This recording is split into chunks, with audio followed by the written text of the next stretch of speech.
What's up? It's the Cliff, baby. I gotta get used to saying that. It's the Cliff. They won't let me use dead time. I thought that was a good title, and I had a good little image set up there that I was gonna use, but I didn't think about that. YouTube won't let you use certain words like that, so I'm just gonna call it the Cliff, man. The Cliff, baby, one and only. But hey, what I'm gonna tell you about living in prison, man. I had the best no lie. I ain't gonna say it, just that there was some other dudes that had them too, but like, I didn't spend my money in there on dope or anything. Like a lot of people, spend all their money up on dope, and then it ain't. It's just like out here, you spend your money on dope, you ain't got money for other stuff. So, I had like basically money saved, in cigarettes and coffee and stuff like that. And man, when you get there, they give you a mat that's about this freaking thick, and they're probably 20 years old. It's about this thick, and then you put it on that metal bunk, and then when you lay on it, it goes down to about that thick, So you basically sleeping on straight metal. You ain't got no pillow.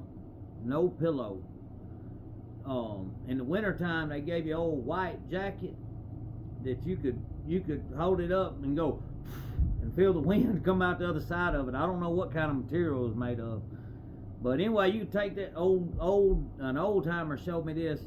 You took that jacket and take one arm and you fold the rest of it up and stuff it down that one arm, and it looks like up on top of the hospital where the helicopters land, those things.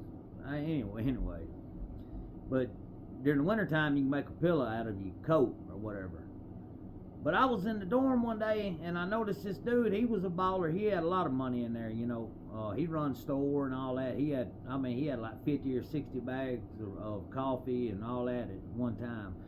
And I noticed his mattress one day, and that sucker was, thick, big old. And I was like, hey man, I said, where'd you get that at?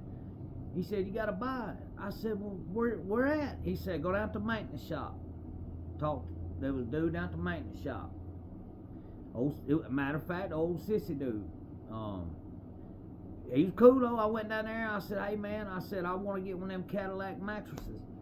And what they would do is old boy down to him and his buddies down to maintenance shop.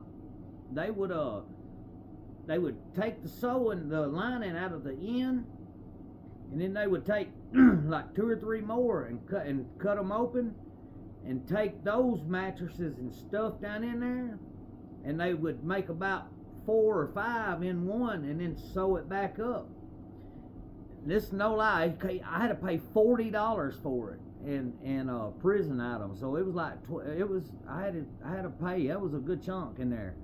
And but check this. And the people that I hung out with in there, like my friends and stuff, like I told them, like, hey man, I bought this mattress. They supposed to be, building it for me, and they was like, oh, you gonna be sleeping good then, and and I was like, I ain't got to worry about them ripping me off or nothing, do I? And they was like, no man, they gonna, if they told you, if y'all made a deal, they'll hold it. I said okay, and they told me it'd be about 3 or 4 days. And the next day, we was sitting there in class, and man, you can see out the windows, see everything coming out across them.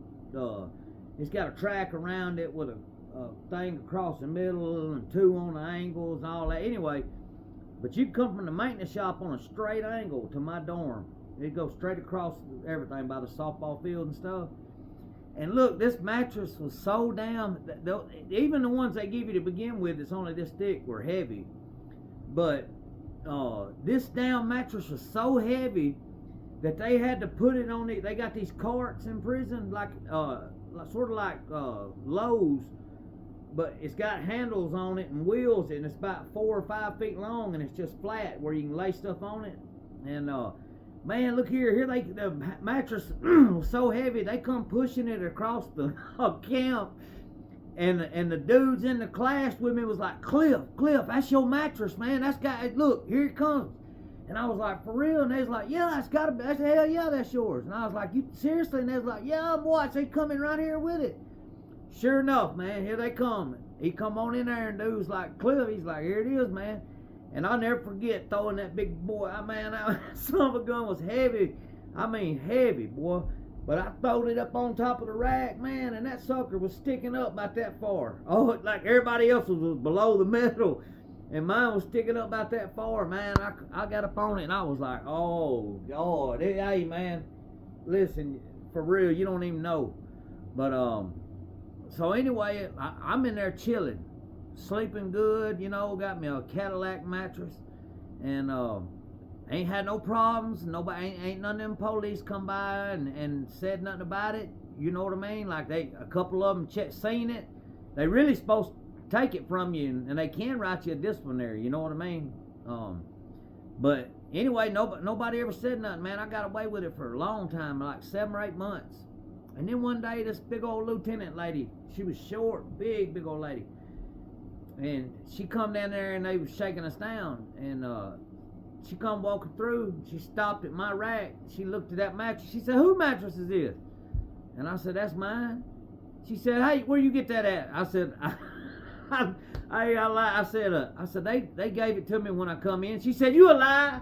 You a damn lie. They didn't take it down." So the same dude that I bought it from, like, he was with them, because when she got the contraband, he had the cart, him and the other, he was a runner. So he had the cart that they'd put all the contraband on. So they take my mattress, and the same dude I bought it from ends up, the lieutenant, she knew I was lying, but I tried to play her. I said, that's the one they give me when I come in. And she knew I was lying to her. So dude that I bought it from got it back, and they took it to the maintenance shop. Turned around and had to buy it right back from him the same night. Look, man, like, they took it, and then she said, you'll be all right without one. And they left, and I didn't even have a mattress. And then as soon as they made their rounds and got done doing all the dorms, shaking them down, it wasn't about an hour, here come old boy back up there, and he was like, "Hey, man, you want them?" He said when she takes it, he said it's back up for sale. He said, so, he said, "I ain't come down here and bother you, or I ain't try to run no game on you or none of that, no boo game or nothing." He said, "But when she takes them, they got that price tag goes back on it." I said, "Cool, whatever." So I bought it back, man, and then even after that, she come through there a couple more times and seen it again, but she didn't say nothing because she knew that I had to get it back from old boy, and which was her runner. So they love their runners, man. If you get a runner job in prison, you got it made for real, because you can make money, man. Like old boy, for real, selling. Like I said, I bought a mattress from him, turned around and had to buy it from him again because the lieutenant took it. That's just the way it was, and but I knew the people in there to go to.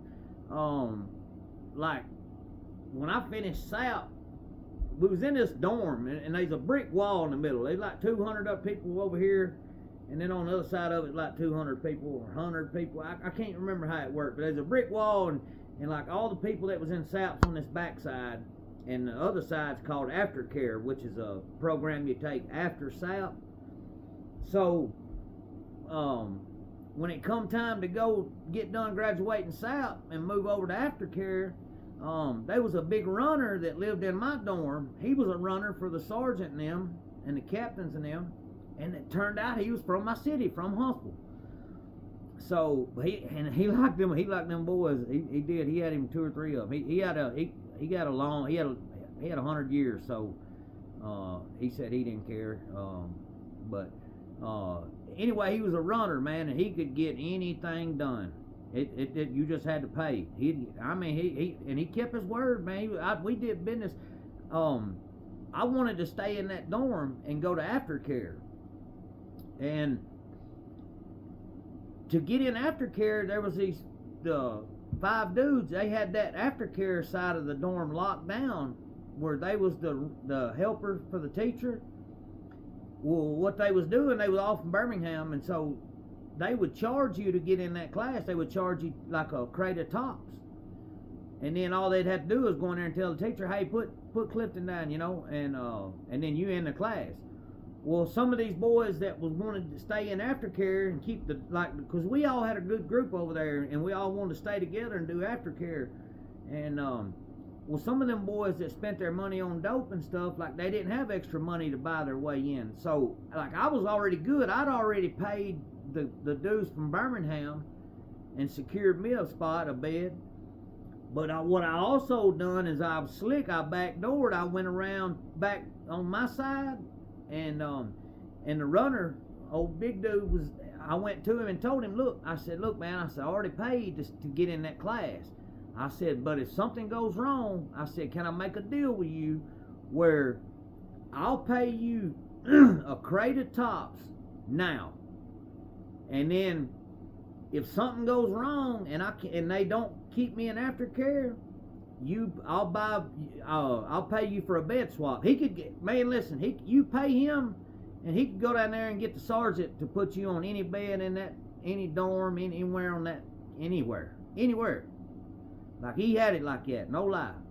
And so I said, look, I'll pay you a crate of tops now, or I said, look, I'll pay you a crate of tops and a pack of filter cigarettes, Newports. They like, shit, $10, $12 on the store or whatever. And then you got a crate of cigarettes, which is 12 packs or whatever.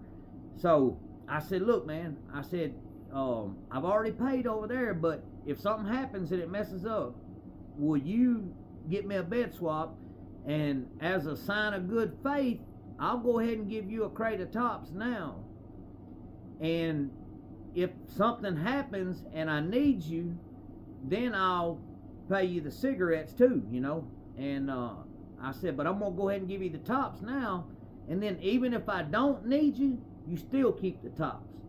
And he was like, man, he's like, that's a damn good deal. And I said, well, look, I said, that bed, I want to stay in this dorm. I was like, I like it here, man. It's chill, and you know. And he said, all right. And so I didn't end up needing him, but I went ahead and gave him them tops, you know. And he knew I was about business, so you know what I mean. Like, I'd made a couple business deals with him like that. But he, man, I'm telling you, his word was good, dude. Them runners, which I only really dealt with that one runner because he lived in my dorm. That's just where he stayed. And he was a good businessman. His word was bomb, son, and he could get it done.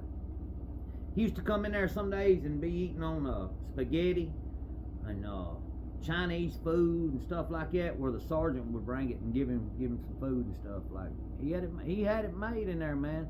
Which he had 99 years. So he probably won't ever get out, but he was a businessman, man. I'm telling you. But yeah, I had the best mattress in the dorm, baby. I was sleeping like Sealy Posturepedic style. All right, y'all. I'm gonna watch this Eagles Cowboys game. Y'all be good.